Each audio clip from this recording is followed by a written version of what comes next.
Sumatran Loving Thrush atau yang lebih dikenal sebagai Foxy Sumatra merupakan salah satu burung endemik Pulau Sumatera yang memiliki keunikan mencolok, baik dari segi penampilan maupun perilaku. Burung ini termasuk dalam kelompok Loving Thrush yang dikenal dengan suara khasnya yang keras, bervariasi, dan menyerupai tawa. Secara morfologi, Foxy Sumatra memiliki perpaduan warna hitam dan putih yang kontras. Bagian kepala hingga punggung umumnya berwarna gelap, sementara area dada dan bagian tertentu lainnya menampilkan warna terang yang menciptakan identitas visual yang kuat. Ukuran tubuhnya tergolong sedang, dengan ekor yang relatif panjang serta struktur kaki yang kuat, memungkinkan burung ini aktif bergerak di habitat aslinya. Habitat alami Foxy Sumatra berada di kawasan hutan pegunungan tropis, khususnya di wilayah Sumatera bagian utara hingga tengah. Burung ini cenderung menghuni lapisan bawah hingga tengah hutan, di mana vegetasi cukup rapat dan menyediakan perlindungan dari predator. Dalam ekosistem tersebut, Foxy Sumatra memainkan peran penting sebagai bagian dari rantai makanan, terutama dalam mengendalikan populasi, serangga, serta membantu penyebaran biji-bijian. Salah satu karakteristik utama dari Foxy Sumatra adalah sifat sosialnya. Di alam liar, burung ini jarang ditemukan sendirian. Mereka hidup dalam kelompok kecil yang aktif bergerak, berkomunikasi, dan saling berinteraksi. Komunikasi ini tidak hanya berfungsi sebagai penanda wilayah, tetapi juga sebagai mekanisme koordinasi antar anggota kelompok dalam mencari makan dan menghindari bahaya. Namun, keunikan yang dimiliki burung ini justru menjadi salah satu faktor yang mendorong meningkatnya interaksi dengan manusia, khususnya dalam konteks pemeliharaan dan perdagangan burung berkicau. Suaranya lantang dan variatif membuat Foxy Sumatra banyak diminati sebagai burung peliharaan. Dalam lingkungan tertentu, burung ini bahkan dianggap memiliki nilai prestis yang tinggi. Fenomena tersebut menimbulkan suatu paradoks yang menarik untuk dikaji. Di satu sisi, popularitas Foxy Sumatra meningkat pesat di kalangan penghobi burung. Namun, di sisi lain, populasi burung ini di habitat aslinya justru mengalami penurunan yang signifikan. Hal ini disebabkan oleh dua faktor utama, yaitu hilangnya habitat akibat perubahan lingkungan serta tekanan dari aktivitas penangkapan liar. Penangkapan burung dari alam liar menjadi isu yang sangat krusial, meskipun telah terdapat upaya penangkaran. Tingkat keberhasilan reproduksi Foxy Sumatra dalam lingkungan buatan masih tergolong sangat rendah. Kondisi ini menyebabkan bagian besar permintaan pasar masih bergantung pada populasi liar.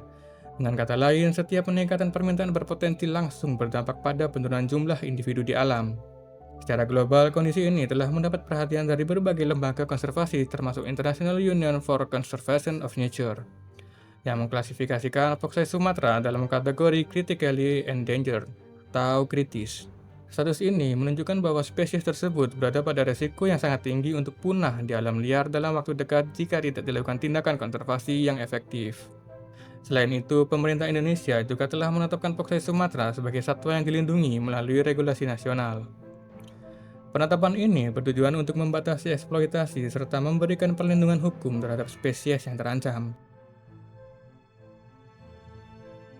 Meskipun demikian, implementasi perlindungan di lapangan masih menghadapi berbagai rintangan. Kurangnya kesadaran masyarakat, tingginya nilai ekonomi, serta lemahnya pengawasan di beberapa wilayah menjadi faktor yang memperumit upaya konservasi. Dalam banyak kasus, perdagangan ilegal masih berlangsung secara terselubung, sehingga sulit untuk dikendalikan sepenuhnya. Dengan demikian, Foxy Sumatra tidak hanya menjadi objek kajian dalam bidang ornitologi, tetapi juga mencerminkan dinamika kompleks antara manusia dan alam. Keberadaannya menggambarkan bagaimana suatu spesies dapat mengalami tekanan besar akibat interaksi yang tidak seimbang antara kebutuhan manusia dan keberlanjutan ekosistem. Perubahan lingkungan dari habitat alami ke dalam kandang membuat dampak signifikan terhadap perilaku Sumatran Loving Thrush. Di alam liar, burung ini hidup dalam kelompok sosial yang dinamis, di mana interaksi antar individu menjadi bagian penting dari kesehariannya. Aktivitas seperti mencari makan bersama, berkomunikasi, serta menjaga wilayah dilakukan secara kolektif dan terstruktur. Sebaliknya, dalam lingkungan kandang, pola hidup tersebut mengalami penyederhanaan yang sangat drastis. Banyak individu dipelihara secara soliter atau dalam ruang terbatas, sehingga kehilangan sebagai besar stimulus sosial dan lingkungan yang sebelumnya mereka miliki. Kondisi ini berpotensi memicu perubahan perilaku yang tidak selalu terlihat secara kasat mata. Salah satu fenomena yang sering diamati adalah munculnya perilaku agresif atau sebaliknya, perilaku pasif yang berlebihan. Dalam konteks ilmiah, perubahan ini dapat dikaitkan dengan respons terhadap stres lingkungan. Stres pada burung dapat dipicu oleh berbagai faktor, termasuk keterbatasan ruang, kurangnya variasi aktivitas, serta absennya interaksi sosial yang memadai. Menariknya, suara yang dihasilkan oleh pusat Sumatera dalam kandang seringkali tetap terdengar lantang dan variatif. Hal ini kemudian menimbulkan interpretasi yang beragam di kalangan pengamat. Di satu sisi, suara tersebut dianggap sebagai indikator kualitas dan performa, namun di sisi lain terdapat pandangan bahwa intensitas vokalisasi yang tinggi juga dapat berkaitan dengan kondisi psikologis tertentu, termasuk stres atau upaya adaptasi terhadap lingkungan baru. Selain aspek perilaku, tantangan lain yang jarang dibahas secara luas adalah kesulitan dalam proses penangkaran. Berbeda dengan beberapa spesies burung lain yang relatif mudah berkembang biak di lingkungan buatan, foxes Sumatera menunjukkan tingkat keberhasilan reproduksi yang lebih rendah. Faktor-faktor seperti kecocokan pasangan, kestabilan lingkungan, serta minimnya gangguan menjadi sangat krusial dalam proses ini.